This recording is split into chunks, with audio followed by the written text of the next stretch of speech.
You are listening to the Star Coach Podcast with Meg Rentschler, Episode 19. Welcome to Star Coaches, the show for professional coaches that brings you coaching strategies, tools, and resources. Whatever your focus or niche, take a front seat weekly as industry leaders, decision makers, and innovators share their wisdom and expertise on the ins and outs of successful coaching. Now join your host, Meg Rentschler, as she connects you with your star coaching potential. Welcome to the show. I'm your host, Meg Rentschler. So excited to have you join us for today's topic. This subject today is something that I'm really jazzed about, something that's near and dear to my heart. As I've discussed before, prior to transitioning into executive coaching, I spent years, over 2 decades, as a psychotherapist in practice, working with individuals, families, couples, to help them make positive changes in their lives, to help them grow and connect to a more positive future. However, as I look over my career and I look at the training that I got in the mid-'80s, it was definitely a training focused on a disease model, focusing on symptoms and what was wrong and what would bring people into counseling that was wrong in their lives and how to help them overcome obstacles, get past what wasn't working, and on to hopefully a more productive, more fulfilling life. But it was definitely a problem-focused disease model that I was trained under. What I love about our topic today is that it focuses around positive psychology, which has really come out in the last 10 to 15 years pretty strongly in let's do research and better understand how humans who are flourishing, who are doing really well, what are they doing and what can we learn from them? Our guest today is Megan McDonough. She is the co-founder and CEO of the Wellbeing Institute, which is an educational organization that focuses on the science of whole person well-being. Megan brings incredible wisdom to today's show. She talks about different research studies that have taught us not only how we can partner with our clients as coaches to help them meet their dreams and meet their goals, but what we can also do for ourselves, because we going into any relationship being the best we can be will be the best for that relationship. So you will walk away from this interview today with some specific things that you can begin to apply to your life and specific ways that you can partner with your clients with this mindful, positive psychology focus that can help them get to a better place with a more positive focus. Megan is coming from a background of science and biology. She has incredible experience, and the Wellbeing Institute offers some phenomenal trainings around strengths and positive psychology and how we can better partner with our clients. So let's go to our interview with Megan McDonough to learn about positive psychology and how we can implement that as coaches.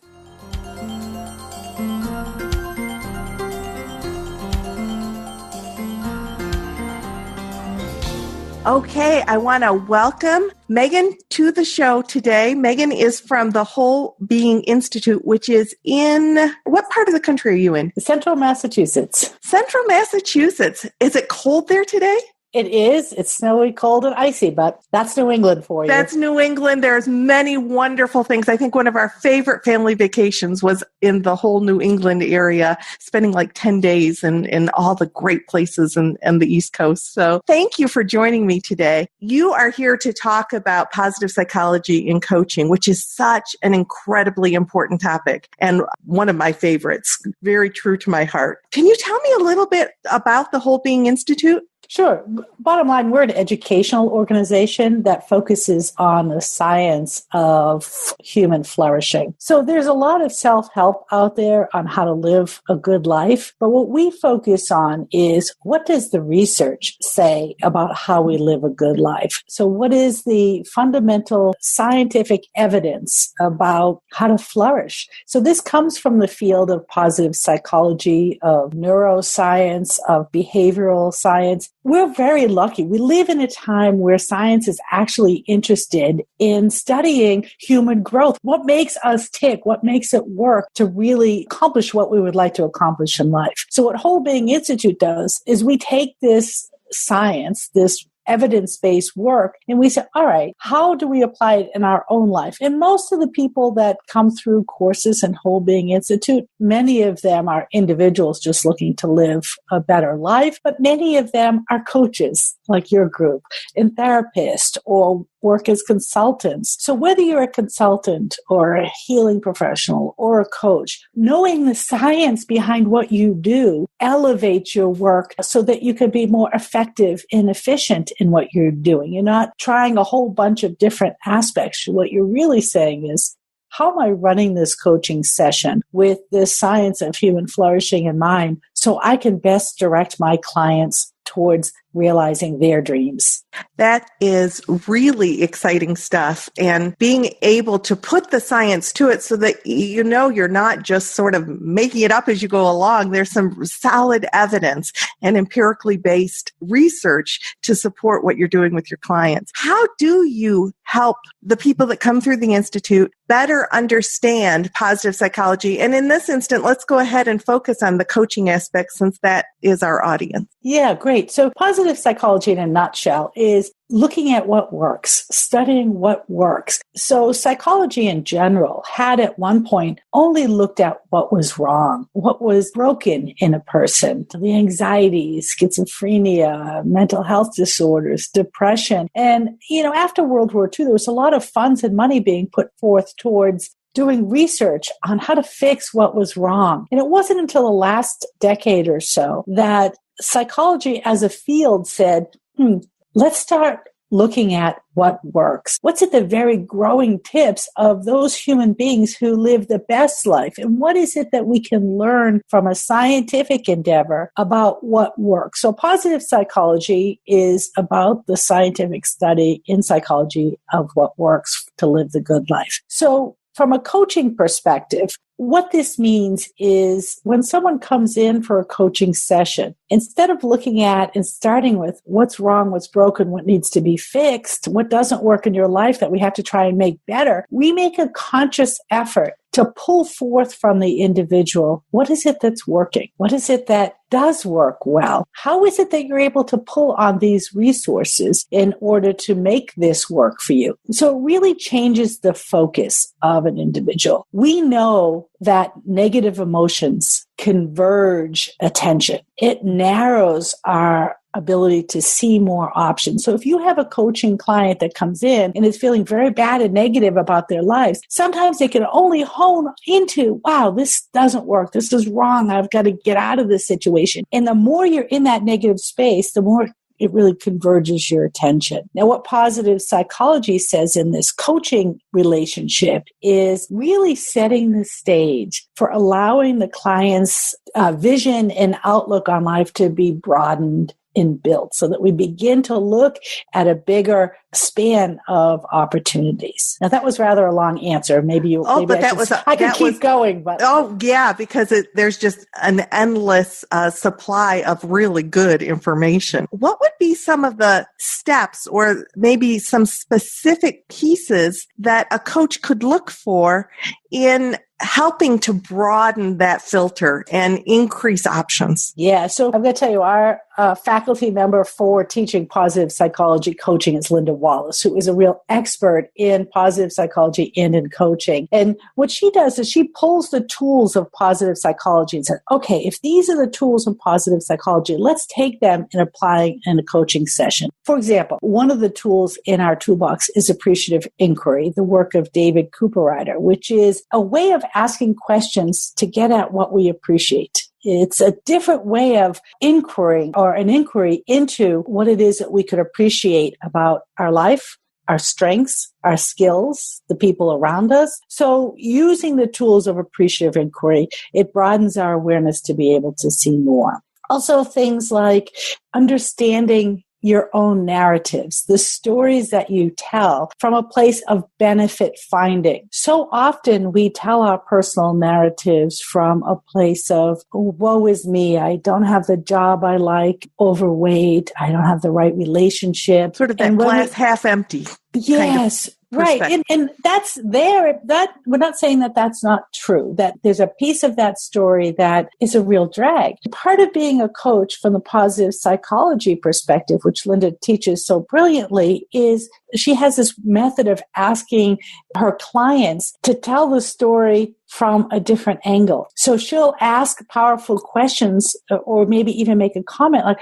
wow, it sounds like you really engaged resilience in this situation, that you really employed grit to manage this situation over a long period of time. So no matter what story is being told, that we widen and broaden out the perspective of the person being coached. This is the work by Barbara Fredrickson down at the University of North Carolina at Chapel Hill. She calls it the broaden and build theory of positive emotion. That is, when we put ourselves into a positive state by doing some of the things that Linda just described, appreciative inquiry or narratives, that when we're able to look at our life through different lenses, we're able to actually broaden our visual awareness. I mean, this is not just a mental thing, it's actually a physical thing that happens. Our eyes are actually able to take in more of the periphery when we're in a positive emotion versus in constricted negative state. So the broaden theory says that, okay, we can actually see more, but then what happens is we build our resources over time because these positive emotions are very short-lived. They don't last. Poof, they're gone. So what we can do as coaches is then we can build these narratives over time. So if we see people for 3, 4, 5 times, we can keep building these resources so that begins to become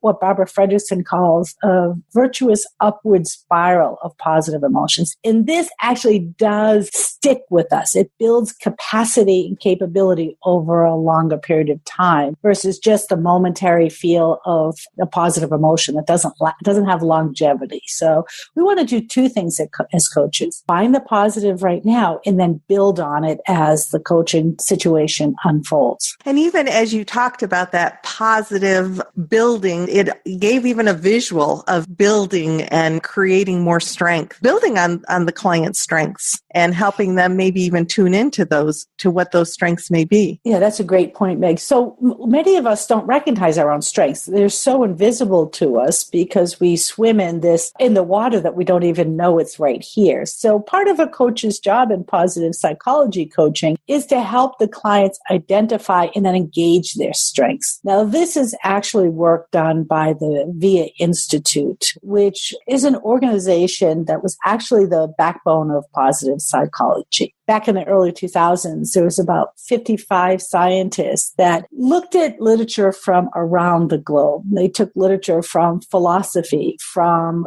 religion, from psychology itself, and looked in depth what were the human qualities that were universally admired across the globe in every culture and every socioeconomic situation. What were these strengths? So they came up with a list of what they term character strengths. These are the things that when we engage in these in ourselves, we feel alive. We feel very good about ourselves because we all have what's known as signature strengths. The things that are positive in us, that are good in us, that when we use them, we feel good about ourselves. So, and people feel good about being around us. I mean, right. Yeah. That's right. So it creates this ecosystem within my own body that I feel good about what I'm doing. And also in relationship to my family and my friends and at work, I then start to feel better and others start to feel better because I'm engaging my signature strengths. So if we were to get really concrete, some of the signature strengths are, for example, love of learning or creativity or prudence.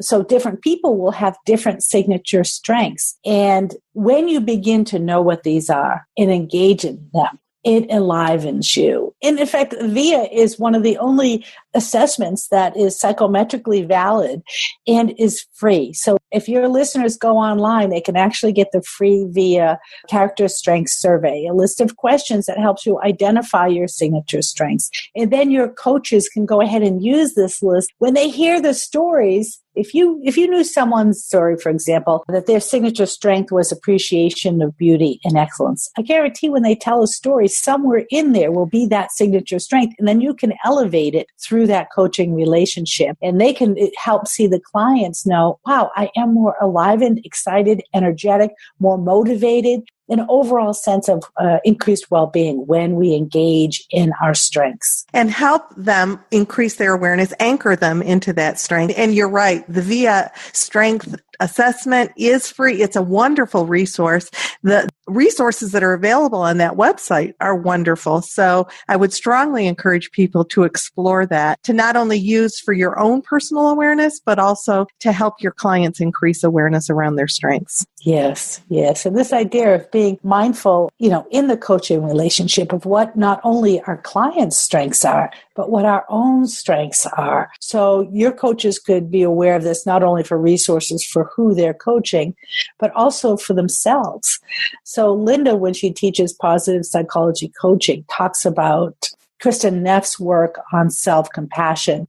How is it that we can go a little bit easier on ourselves? We would never say things to others that we might say internally to ourselves. So she talks about self-compassion, and that also applies to us as a coach, right? And we're not coaching others on their strengths without recognizing how we're engaging our own strength as a coach. We're not coaching on self-compassion until we can notice self-compassion in our own growth as a coach. We don't so much recognize a coaching story until we begin to recognize our own story. I know the tendency is to focus on the other person, especially coaches they're such giving, empathetic as a whole tend to be helping individuals, that my first recommendation would be, when you think about these positive psychology tools that are very powerful, and quite frankly, your grandmother would give you this advice. The difference is your grandmother didn't have the randomized control studies that we now have, and we have that. And so when we put together the best of the best, we can then say, wow, I can apply this to myself as a coach, and I can give this in a coaching session. It elevates both. Wow. That's just really powerful food for thought, that it all starts. So if we're going to be our best, we have to be aware and be able to kind of practice what we preach as a coach. Well, let me give you an example. I bet if you asked a coach, tell me about your coaching practice, how about your skills? Like if you were in a training session and you asked them, tell me about the skills that you have as a coach. I would bet, and this maybe would be interesting research to do on your team, tell me about your skills as a coach. Probably what you first hear, well, I'm really not comfortable doing these type of questions, or I don't feel like I have the number of clients that I'd like to have. I'm having they would go to what was wrong. What's lacking instead of what's strong. Yes. And that's not their fault, by the way. The brain is actually constructed to hang on more to the negative. It's called the negativity bias. So biologically speaking, all of your coaches, all of the people that they're coaching are wired to notice what's wrong. And that's probably because our ancestors had to notice very subtle cues about the environment. When that grass was moving, is there a tiger there that's going to eat me? Right. So we are hardwired to notice the negative, not just notice it, but actually heighten it and elevate it. And focus on it. Yes. But when we talk about what's working well in our lives, we actually have to expend energy and attention to elevate it, because these positive emotions have a very short half-life. They just dissolve away, and we could miss it unless we paid attention to it. So Dr. Rick Hansen, I love his sentence. He says, the brain is like Velcro for the bad and Teflon for the good. So your coaches can understand, the reason I'm noticing what's lacking in my skills is because I have a negativity bias. But if I can spend some time elevating what is working in my coaching practice, what works well? What am I good at? And sometimes coaches having other coaches themselves can help have these conversations and mentor one another. Take the VIA assessment together, talk about what your strengths are and how you're using those strengths in your coaching relationship. Practice telling stories to one another about when you were at your best as a coach. What did that look like? Remember and think about the best coaching session you ever did. What was the best one? How did that feel? What went well? Remember it. So you don't have to pick it apart. We're not picking it because sometimes you want to sit in it, live in it a little bit. You want the feelings you want to just what I would call savor the feelings, because there's some evidence that shows if you took a positive emotion and you tried to analyze it and take it apart, that actually lessens the impact. You want to just marinate and turn towards the good feelings about when you have a good coaching session. Now, what tends to happen if in a day we have one really enlivening and wonderful coaching session and one that kind of missed the mark that was difficult, which one at the end of the day do you think you remember? Your Teflon your Teflon to the good one and your Velcro to the one that you're second guessing yourself about. So you'll replay that again and again. Oh, if I had only said this. Oh, if I had only done that. And you miss what you did well. And that's what you want to elevate, because that's what you want to create neural connections and neural pathways. If you did something well, yes, that's what I want to reinforce. So there's a lot there, isn't there? There is a lot there. And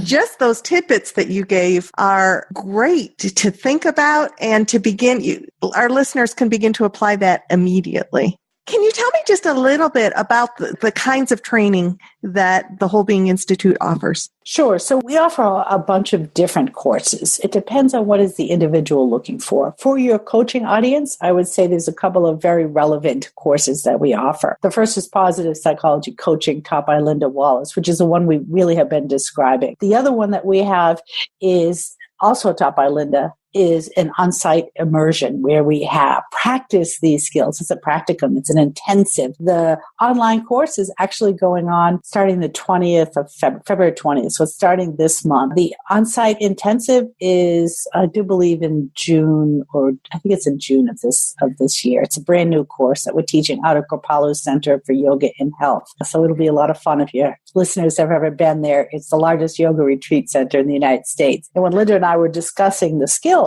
we understood that there's the theory and the practice on the online course. We do have live webinars. We have forums. We have discussions. We have group work. You have lots of good stuff. And your trainings are approved through continuing education kind? Yeah, for example, the Positive Psychology Coaching that's starting on the 20th, that has 44 hours approved by ICF, 39 of which are the core competencies. Which for people who are listening, if you're not aware, the core competencies are gold CEUs. They're the CEUs that just you want to get under your belt. Yes, thank you for that. And also the one that the on-site that's happening at Kripalu will also have ICF credits. They're just pending. We haven't gotten the official word yet, but we do have for our courses ICF approval. Now we do have a longer year-long course that is a certificate in positive psychology, which is really for those people who want to dive deeply into the positive psychology work as a practitioner. That's a year-long blended learning program that actually will probably be rolling out again this summer. We only run it once a year because it is such a big program. So the Positive Psychology Coaching, the on-site immersion, the certificate course, and once a year we do run mindfulness and strengths in coaching. And that's actually taught within Whole Being Institute by the VIA organization. So those of you who are compelled to hear more about strengths building, that would be the one that you would want to do. Lots of good stuff that you offer for the community and for growing as a coach, growing as an individual, and being able to be mindful about the thing that you said in that we're hardwired towards the negative. So what can we do to be intentional about the positive? Yes, I love this work. It's very powerful work. And when you apply it as a coach, it makes a difference in your own coaching practice because you're not trying you understand now why certain things are how they are and what we can do about it. So it gives us some language. it gives us the backing, and it gives us some tools and techniques that apply specifically in a coaching environment to have our clients reach their goals, which ultimately people come to coaches to realize their dreams, to create accomplishments in their lives. In whatever domain it is that they're looking, whether it's work, personal, professional, that's why they go see you. That's why they're seeking that partnership. Absolutely. Right. Megan, I cannot thank you enough for all of the wisdom that you shared and the great resources that you shared for the audience. Thank you so much for joining us. Absolutely my pleasure. Thank you, Meg.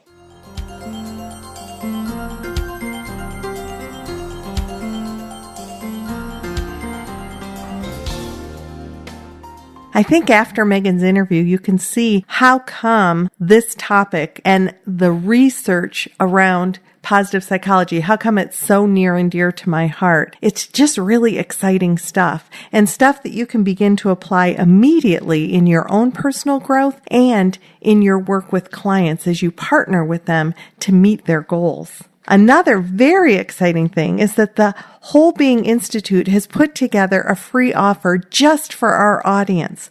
For this month, you can get the Infinity in a Box book and 30-day practice completely free. To access the link to this free offer, go to starcoachshow.com, go to the resource page, and you will find the link to this free offer just for the Star Coach audience. You will also be able to access links to the Whole Being Institute, to the Positive Psychology and Coach Training, and other resources that Megan talked about in the show. While you're on the starcoachshow.com website, you might also go to the contact page and enter your information to be enrolled in our ongoing book giveaway. The book giveaway this month is Do It Right, the new book of business etiquette by Valerie Sokolowski. Valerie was our guest in episode 2. Also on the site, you can access all of our past episodes. You'll get information about the new membership site that's coming soon and lots of other good stuff. So surf around our site and get all the information that you might need. I hope you enjoyed the show. I'm excited to bring you the show again next week. So until next week, this is Meg Rentschler wishing you the very best for your coaching success. Have a wonderful week.